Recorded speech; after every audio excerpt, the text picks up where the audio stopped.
Iya, seperti yang juga saya sering sampaikan dan itu yang menjadi koridor bagi Partai Golkar ya, dalam menghadapi pilkada ini sebenarnya ada 2 prinsip.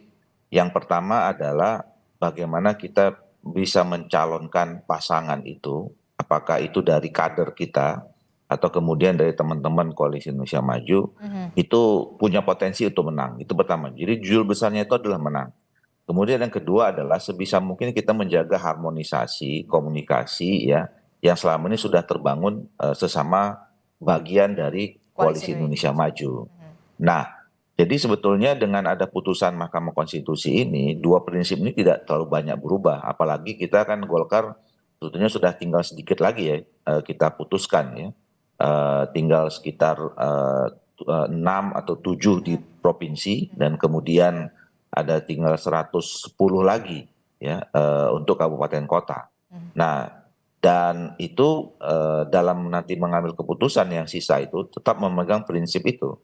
Jadi sebenarnya dalam Koalisi Indonesia Maju, apakah ada putusan ini atau tidak, saya kira kami tetap dalam proses dalam prinsip yang tadi itu, bagaimana kita mendorong supaya calon-calon kita punya peluang untuk menang. Yang kedua, sebisa mungkin kita menjaga harmonisasi kebersamaan dengan teman-teman Koalisi Indonesia Maju.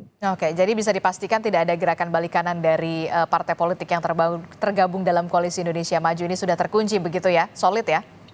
Ya sebetulnya istilah balik kanan itu kan pengertian begini, kita bisa maju sendiri-sendiri. Betul, Nah sebelum putusan Mahkamah Konstitusi ini juga ada di beberapa daerah yang bisa bareng. masing-masing di antara kita itu Mhm. bisa juga maju sendiri-sendiri gitu. Mhm. Tetapi tadi karena kita terus ingin merawat ya kebersamaan kita selama 5 tahun ke depan dengan teman-teman Koalisi Indonesia Maju yang bagaimana supaya nanti ada sinergi antara pemerintah pusat dengan pemerintah di daerah, maka kami tetap membangun kebersamaan itu. Masih soal Ya, ini? dinamika itu pasti ada dan selama ini juga terjadi seperti itu. Ya, kita dalam memutuskan final dalam pencalonan satu pasang di daerah tertentu itu pasti prosesnya juga cukup panjang ya, Mhm. dinamis.